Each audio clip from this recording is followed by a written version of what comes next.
Alright, so I've been tracking down a minor exhaust leak for a bit now, and you can see that in the photo that's the driver's side frame rail, and that's the upstream oxygen sensor, and clearly it leaks. A bit surprised to find that. It wasn't the object of today's adventure, but nonetheless it leaks, and I'm wondering if that's normal. That's recently replaced. But carrying on. So now you're looking at the exhaust manifold, driver's side.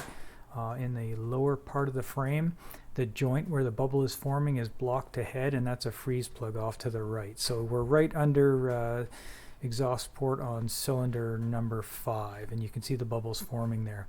The setup for this is a vacuum cleaner blowing into the tailpipe with the engine off, and that's not developing much pressure. So I'd guess less than 10 pounds. I'm not sure, but about 10 pounds of pressure, say, and that's probably leaking in a bunch of places. So a couple of pounds making it to the cylinder there.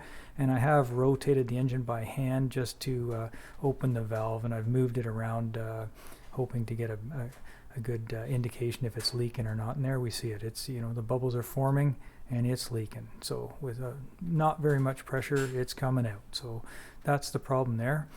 And yeah, I'm curious if anybody else has experienced this.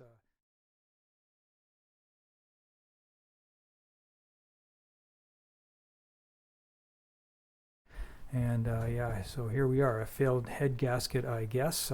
Can't think of anything else. It doesn't look cracked. It's coming out at that joint there at the fang surface where the gasket would be.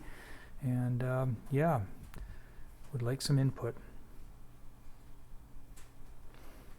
Here we are again. This is another view, and you can see the flange on that downpipe. I mean, it's got such a piss poor weld on that I can almost stick my finger through it, but it's leaking for sure. And again, it's not the object of today's adventure, but just a real poor bit of quality control there. It's supposed to be a fillet weld, and it almost missed the joint, but again, not catastrophic like that head gasket failure I'm looking at.